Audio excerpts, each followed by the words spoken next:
Bonjour à tous. Je vais vous parler du comportement des pieux plutôt que du dimensionnement des pieux. Je pense que c'est utile lors d'une journée comme celle-ci d'essayer de vous faire comprendre un petit peu la physique du problème. Pour m'aider, je m'aiderai de quelques animations qui ont été préparées par Mustapha, qui est d'ailleurs présent dans la salle. Je vais poser le problème de la manière suivante. Nous avons une structure qui a sa masse, sa souplesse et qui a sa fréquence à elle, qui elle-même repose sur des pieux qui ont également une souplesse. Le tout est baigné dans un site qui est animé par un mouvement. Le mouvement, vous l'avez compris du premier exposé, vient du bas. Donc ce n'est pas une accélération qui va affecter une masse qui va tomber du ciel, mais bien il faut se poser la question de savoir d'où vient cet effet. Il vient du bas. Donc ça c'est très important puisque, comme l'exposé précédent l'indiquait bien, la masse effectivement va produire une accélération, enfin la masse, si elle est soumise à une accélération, produit une force. Mais, bien entendu, il faut qu'une force soit communiquée à cette structure, et elle ne peut être communiquée que via le sol, qui va la transmettre aux pieux, et les pieux supportent la masse. Donc, il ne faut pas dire que la force vient de l'accélération, mais peut-être plutôt que l'accélération vient de la force. J'en profite pour vous signaler qu'il y a différents niveaux de spécification des niveaux d'accélération, et dans les cahiers de charge, quand on spécifie une exigence, il est très important de dire si l'accélération est à la base ou au rocher ou affecte la structure elle-même. Du point de vue du contenu, je voudrais vous parler principalement des interactions cinématiques que le sol peut avoir sur les pieux. Je pense que c'est l'aspect peut-être le plus difficile à saisir d'un point de vue physique, donc c'est pour ça que je vais m'y attarder et verrai ce que j'aurai encore comme temps pour le reste de mon exposé, qui contient dans la version écrite plus de transparent qu'il ne faut pour les 20 minutes, 25 minutes qui me sont imparties. On vous parle bien souvent du mode fondamental de vibration d'une couche de sol. Elle est secouée en bas par un mouvement. Cette couche va répondre et bien souvent on imagine un mouvement entretenu, dit harmonique. Dans le cas de la Belgique où nous avons des tremblements de terre de faible magnitude qui durent 2 secondes, 3 secondes, il y a peut-être 1 ou 2 cycles.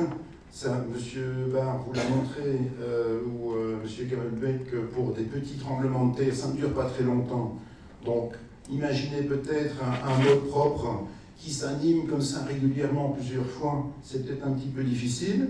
Donc, j'ai choisi, pour vous l'expliquer, de travailler avec une approche proprement transitoire. Donc, ça veut dire qu'on va supposer au départ une situation qui est bien au repos, et le tremblement de terre, c'est l'événement qui va amener la perturbation.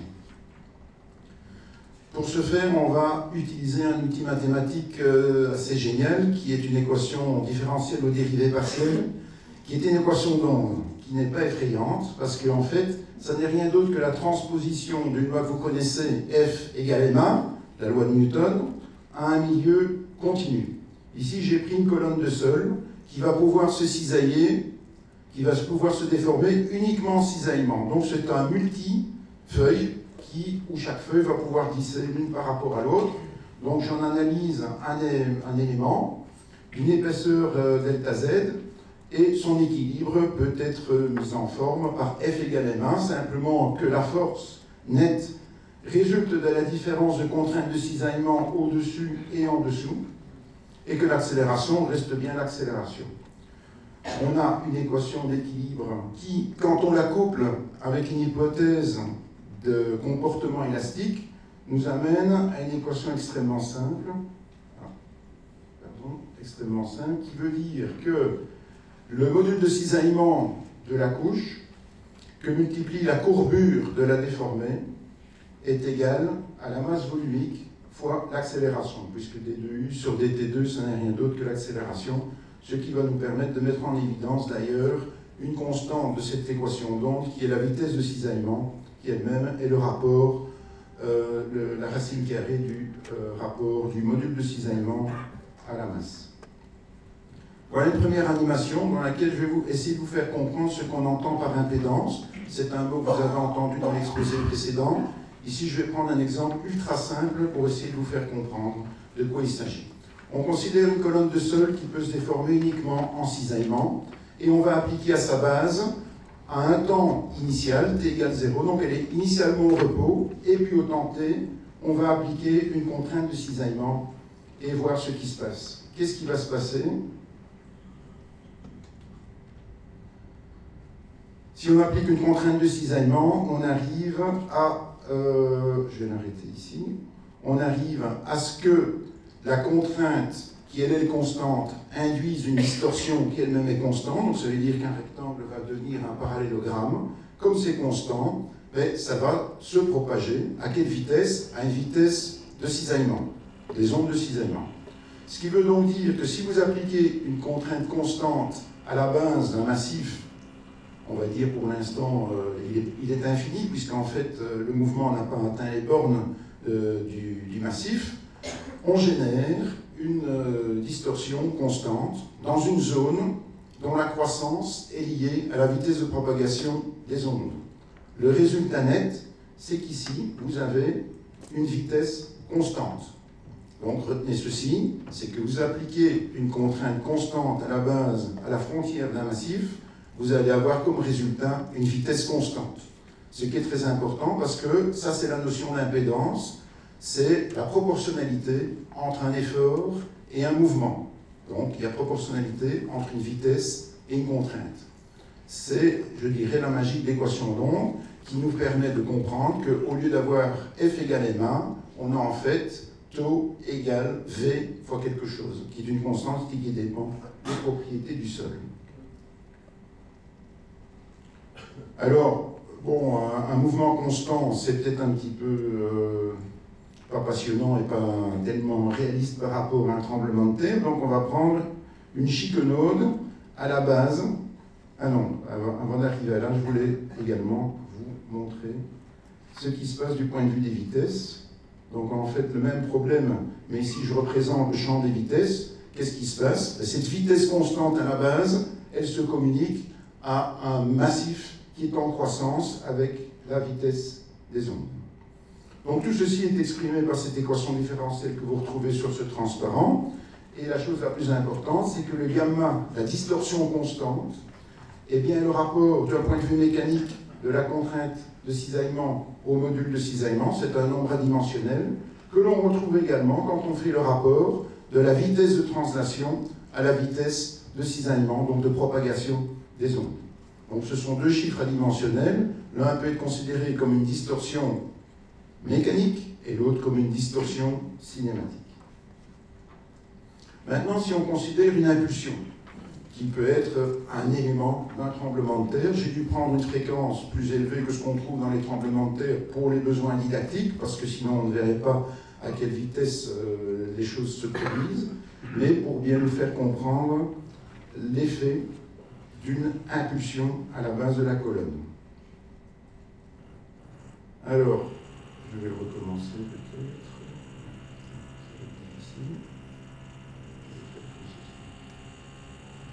Donc ce que je voudrais vous montrer, c'est que voilà, lorsqu'on a induit cette chique à la base de la colonne qui elle peut se déformer uniquement en cisaillement, on a imprimé un mouvement qui se propage du bas vers le haut. Suivant la théorie de l'équation d'onde, on observe ici une courbure. Et bien cette courbure, si elle est maximum ici, je peux vous dire que l'accélération est maximum en cet endroit-là. Au point d'inflexion, la courbure est nulle et l'accélération est nulle, ce qui correspond d'ailleurs au pic de l'impulsion qui a été donnée. On peut constater bien sûr que ce qui est en haut n'a pas encore perçu le moment. Qu'est-ce qui s'est passé pour ceux qui ont bien observé? C'est que lorsque l'on arrive au sommet, c'est-à-dire à la surface libre, ce qu'on définit comme étant un champ libre, il y a doublement du mouvement. Donc, il n'y a plus de matière pour propager l'énergie, et à ce moment-là, l'énergie se réorganise de telle sorte à doubler le mouvement. Donc, si vous regardez le sommet, vous avez une amplification en fait de 2. Pour un phénomène dans une colonne élastique, le mouvement en surface est égal à 2 fois le mouvement qui est imprimé à la base. On peut également observer une chose intéressante, c'est qu'à tout moment, Si vous regardez la déformée ici, proche de la frontière, c'est une déformée qui est orthogonale à la frontière libre. Donc ça veut dire qu'on a quasiment une condition pratiquement d'encastrement. C'est ce qu'on appelle en anglais le zero slope condition, simplement que la dérivée de la déformée par rapport, disons, à la profondeur est nulle. Tout ça pourquoi? Parce que la contrainte est nulle en surface. Donc ça évoque peut-être ce qu'un pieu devrait se déformer. Si on ne veut pas qu'un pieu soit, disons, trop sollicité par ce mouvement, eh bien, il faudrait peut-être des conditions d'appui qui soient conformes, ou en tout cas compatibles avec cette géométrie. Qu'est-ce qu'on peut dire? C'est que si on a un pieu qui est installé dans un sol comme celui-ci, si le pieu est souple, disons, une armée de spaghettis ou de micro-pieux qui supportent la structure, ben, ils vont simplement suivre le mouvement. Ce qui veut donc dire que nous sommes capables, déjà avec des moyens extrêmement simples, de calculer le moment d'un pieu qui serait contraint de suivre le massage, le mouvement de massage que le sol lui imprime. Et on se sert de cette équation-ci, qui nous permet en fait de relier l'accélération à la courbure, et la courbure, connaissant le moment d'inertie et le module de raideur du matériau constitutif du pieu, nous donne directement le moment que le pieu va encaisser. Donc, c'est bien la première fois, je pense, en tout cas, moi, que je trouve une équation différentielle dont le résultat d'application, disons, est aussi direct pour un problème d'ingénierie. Et donc, il est possible de trouver la contrainte dans le béton d'un pieu se situant dans un sol accéléré, donc avec une accélération donnée. Donc, ça, c'est une formule ultra simple qui, appliquée pour un pieu de 90 cm de diamètre dans un sol dont les vitesses de propagation de cisaillement sont de 115 mètres par seconde et pour une accélération de 1,8 mètres par seconde carré qui pourrait être assez facile à comprendre en Belgique, ben, ça veut dire que si on a un module de déformation du béton qu'on peut prendre égal à 30 gigapascal, il faut prendre le module instantané ou en tout cas à courte durée, on obtient une surcontrainte liée à l'effet cinématique dans le pieu de 2 mégapascales. Bon, 2 mégapascales, vous allez dire, on ne va pas nécessairement s'en inquiéter, surtout si le pieu peut, disons, avoir son mot à dire dans le mode de déformation que le sol va essayer de lui faire subir. Donc, en premier temps, je vais vous montrer ce qui se passe dans un pieu. Donc, je vais prendre également une chiquenaude à la base d'un pieu et regarder le moment, comment il va se propager. Alors, il faut d'abord remarquer une chose, c'est que comme le béton est beaucoup plus raide, j'ai dû prendre une chique beaucoup plus sèche, en quelque sorte. Et vous avez pu observer aussi que le moment va se propager de manière dispersive. Qu'est-ce qu'on entend par là? C'est que l'onde va changer de forme. Pourquoi? Parce que les vitesses, disons, de propagation vont dépendre de la fréquence, et donc comme l'onde contient plusieurs fréquences, ben, elle se déforme, puisque les composantes de haute fréquence vont aller plus vite que d'autres. Le résultat des courses, c'est que nous avons deux objets qui sont totalement incompatibles du point de vue mode de déformation. Le sol se déforme en cisaillement pur. La poutre se déforme en flexion. Le sol transmet les ondes de manière non dispersive, c'est-à-dire qu'un S se propage inchangé, on le retrouve en forme, bon, il se renverse, il se réfléchit, mais ici, on ne retrouve plus rien de ça, c'est une onde dispersive. Donc on va dire qu'un pieu et un sol ne sont pas prêts pour se marier. Alors, maintenant, on pourrait se dire 2 mégapascales, c'est pas la fin du monde, mais il faut bien se dire que quand on applique directement l'équation d'onde, on postule que le sol est homogène. Voyez un petit peu ce qui se passe si nous avons un bicouche, ce qui est bien souvent le cas, puisque l'onde vient de la roche, traverse des courses, ça peut être du secondaire, du tertiaire, qui est plus raide, avant d'arriver à des couches molles du quaternaire. Donc à ce moment-là, qu'est-ce qui peut se passer? Eh bien, il va se passer une amplification assez dommageable. Qu'est-ce qui se passe ici? Vous voyez bien que le sol qui a une impédance plus élevée, en fait, on a pris une vitesse de propagation qui est simplement 2 fois plus importante, donc un module de cisaillement 4 fois plus important. Ici, le sol qui est le plus impédant, en bleu, bah, il a l'impression que le sol qui est au-dessus, c'est un peu de la gnognotte, donc ça veut dire qu'il va avoir tendance à doubler son mouvement. Tandis que le sol qui est au-dessus, ben lui, il est encore en mouvement, ce qui veut donc dire qu'on va avoir une distorsion très importante ici. Et on va avoir une discontinuité ici qui va faire vraiment mal aux pieux. Donc ça, c'est un aspect très important qu'il faudra prendre en compte, ce sont les contrastes de raideur pour les couches. La déformation d'un pieu qui est dans un massif qui se déforme, on connaît déjà, puisque on sait ce que c'est que la flexion passive des pieux, et notamment, il y a une méthode qui a été mise au point par Roger Franck, qui est intitulée méthode G2Z. Qu'est-ce qu'on essaye de faire? Bon, on essaye de voir comment un pieu qui a ses propres charges, que ça peut être, on va pouvoir transmettre dans le cas sismique, que ça va être des charges d'inertie, donc il y a des charges qui s'appliquent en tête de pieu, ben, il est soumis à un mouvement G2Z, qui est représenté ici, et bien entendu ce mouvement n'a aucune raison d'être compatible avec la raideur du pieu, donc il faudra calculer une interaction entre le sol et le pieu. On peut faire ça statiquement, vous connaissez normalement la méthode pour le faire. Ce qu'il faut simplement faire, c'est l'adapter à un cas un peu plus rapide qui est le cas dynamique. Donc si j'ai une petite simulation ici qui montre un pieu encastré, qu'est-ce qu'on peut remarquer? Bon, on peut remarquer que la déformée du pieu, la déformée du sol est donnée par ces contours ici. La déformée du pieu, évidemment, lui, il n'a pas envie de suivre nécessairement ce que le sol lui demande de faire. Mais on observe également que par continuité et par flexion, le pieu va transmettre de l'information en anticipation aux couches supérieures. Donc ça veut dire qu'un pieu va agir comme, je vais dire, auto-allumage, mais enfin il va essayer de transmettre l'information plus rapidement, ce qui aura pour effet d'uniformiser quelque part les déformations du sol. Donc c'est véritablement une interaction cinétique, dans un sens où le pieu est obligé de se conformer d'une certaine manière à ce que le sol essaie de lui imprimer, mais que d'un autre côté, le sol reçoit du pieu certaines perturbations. Je vais faire rejouer le film ici pour vous montrer aussi que le pieu, et ça a été soulevé par l'exposé précédent, c'est que si vous mettez une structure qui a de la masse ou qui a de la raideur dans un milieu continu, eh bien cette structure devient une source. Et là vous pouvez l'observer, soyez attentifs.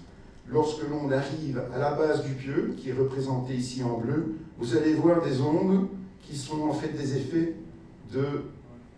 d'interaction, et vous avez des oscillations d'ordre supérieur qui interviennent, qui vont amener un certain désordre qui va faire quelque part que le mouvement global va être plus faible. Pour résumer les interactions cinématiques dans le sol pieux, si le pieu est réalisé en masse, on a une sollicitation passive, ça c'est pas très compliqué. Pour les pieux, en l'absence de structure, bien sûr, il y a un moment et un effort tranchant, et pour le sol, une tendance à la diminution et à l'uniformisation du profil de déplacement. Une petite formule pour vous donner un calcul de moment. Elle est donnée par cette formule ici, qui ressemble un petit peu à l'équation dérivée directement de l'équation d'onde, qui peut vous faire comprendre que quand vous avez des contrastes de raideur entre les couches, vous avez des endroits où le pieu va subir un moment très important. Et donc vous avez une amplification possible de moment par rapport à ce que donnerait la formule de l'équation d'onde directe, une simple multiplication, une amplification possible de 3 à 5.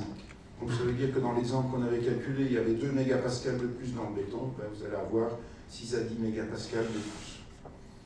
Alors, je vais passer maintenant aux interactions inertielles, en rappelant simplement, mais ça a été brillamment fait dans l'exposé précédent, qu'il faut considérer par une structure qui est ancrée sur une masse, je vais dire rigide et solide, qui est animée de l'accélération spectrale qu'on lui prête via cet instrument de dimensionnement qui est le spectre de réponse, mais cette structure ne tient que parce qu'elle repose sur des pieux qui ont eux-mêmes leur flexibilité.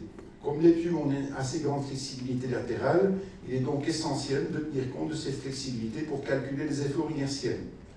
Et quand vous rajoutez de la souplesse, vous diminuez les efforts, mais vous devez tolérer des déformations plus importantes. Et ça a été démontré par la flèche qui nous montrait que quand on assouplit le système, on augmente la fréquence, la période avec laquelle on peut dimensionner le système.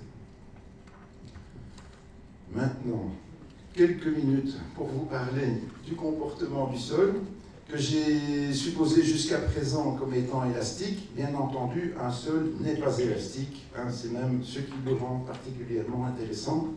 C'est que lorsqu'on cisaille un sol, donc on prend un échantillon de sol qui est rectangulaire et on le cisaille de gauche à droite alternativement, on peut lui imposer cette déformation et sa contrainte, disons, va évoluer dans le temps.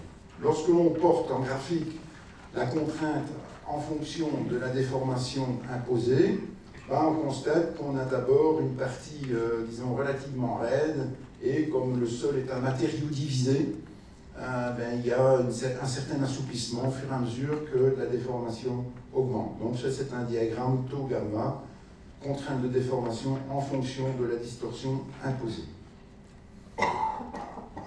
Il existe dans la littérature un nombre de références qui nous permettent de savoir de quelle manière le module est élevé au départ, mais lorsque on augmente la déformation, il faut trouver une espèce de pente là, qui est beaucoup plus douce, qui est ce qu'on appelle un module séquent, qu'on va appeler un module opérationnel, qui est lié bien entendu à l'amplitude de la déformation cyclique. Au plus cette amplitude est élevée, au plus faible devient le module. Donc au plus vous déformez un sol, au plus souple il peut devenir. Ce qui est représenté par cette courbe de dégradation de la raideur, qui est portée ici, qui est normalisée par rapport au module maximum, Gmax, qui vaut 1 bien sûr pour une déformation, je vais dire en microstrain, on va dire 1 microstrain, puisque 10-4% ça fait bien 10-6, et qui va diminuer au fur et à mesure que la déformation angulaire, ou ce qu'on appelle la distorsion, va augmenter. Vous avez différentes courbes dont vous pouvez vous servir. La grosse difficulté des analyses qui font intervenir le sol, c'est que ce module dépend du résultat. Donc c'est un problème éminemment non linéaire qui va vous obliger à faire des itérations. Ce qu'il y a également, c'est que nous avons également un amortissement. Donc il faut bien distinguer l'amortissement géométrique qui est lié à la propagation d'énergie vers l'infini, ce qui était démontré par ce premier exemple d'animation que je vous ai montré, de l'amortissement intrinsèque, qui lui est la génération de chaleur. Dans le cas de l'amortissement géométrique, l'énergie quitte le système, mais n'est pas perdue pour l'univers parce que l'énergie continue à voyager vers l'infini, tandis que dans un amortissement hystérétique, vous avez une transformation en chaleur et mécaniquement c'est perdu. Cette perte peut être quantifiée lorsque vous avez un essai à pendule, vous mettez un système hors d'équilibre et vous le laissez osciller lentement et s'amortir. Ça peut être déterminé par ce qu'on appelle le décrément logarithmique. Vous avez la possibilité d'avoir un modèle équivalent. Ça c'est dangereux, parce que l'équivalent veut dire quelque part un tour de passe-passe, mais la séduction des outils mathématiques est telle que l'ingénieur devient parfois un peu déraisonnable et fait des calculs avec des outils qui respectent certaines règles, mais l'amortissement du sol est hystérétique, donc ça veut dire que si vous voulez mettre un coefficient de Dashpot, pour le remplacer, donc un amortisseur, il faut que le coefficient d'amortisseur soit inversement proportionnel à la fréquence. Donc ce qui amène une double difficulté, parce que, le sol, son amortissement va varier en fonction de l'intensité ou de l'amplitude de déformation, mais ensuite, vous avez une dépendance de la fréquence. Donc ça demande quand même pas mal d'itérations. Les lois d'amortissement sont également publiées, vous en avez quelques-unes, et en voici 3 qui sont illustrées ici. Tout ceci va vous permettre de faire des calculs dits d'interaction sol-structure. Un mot savant, mais résumé par ce petit dessin, qui veut dire que quand le sol se déforme, la structure doit réagir et redistribuer ses efforts. Point de vue modèle de calcul, soyons très simples, je distingue 3 niveaux. Il y a ce que j'appelle les règles de bonne pratique, ou ce que l'Eurocode vous permet à certains moments de faire. Ça n'est rien d'autre qu'une approche pseudostatique. Ça veut dire, si vous avez une masse, il suffit de vous trouver une accélération et vous avez un effort. N'oubliez quand même pas que si vous avez un effort sur une masse qui se situe à une certaine altitude, il faut quand même répartir ses actions sur les pieux. Donc, il faut de toute façon un outil pour répartir ses efforts. Si vous allez à un étape plus loin, vous modélisez les pieux, donc ça veut dire que votre structure, vous la reposez sur un ensemble de ressorts qui réagissent ponctuellement et qui sont censés représenter tout ce qui se passe en dessous du pieu. Mais il est préférable de travailler avec des coefficients de raideur distribués le long des pieux qui va vous permettre de faire intervenir le module de flexion des pieux et les différentes couches dans lesquelles ces pieux sont installés. Et enfin, vous avez la modélisation numérique du milieu continu. Mais là, c'est parfois difficile d'un petit peu valider les calculs quand on vous montre le résultat de calcul avec des diagrammes fausses couleurs, sans préciser tous les paramètres, en disant que vous êtes peut-être impressionné et séduit esthétiquement, mais disons fondamentalement, est-ce que la réponse est bonne? Alors, il me reste quelques minutes, je pense, pour vous dire quelques mots de la modélisation. Bon, on a ce que nos amis français appellent un torseur en tête d'interface structure-infrastructure. En Belgique, on appelle ça les éléments de réduction, logo, MNT. Et donc, il faut les répartir. Et pour les répartir, on peut faire jouer les pieux avec leur raideur. Ça, c'est dans le cas de la modélisation structurelle de l'infrastructure, donc la flexion des pieux. Nous connaissons les modèles TZ, QZ qui nous permettent de calculer la réaction statique d'un pieu axial. Nous connaissons les lois d'interaction PY. Tout ce qu'il faut, c'est rajouter une composante qui, elle, va dépendre de la vitesse.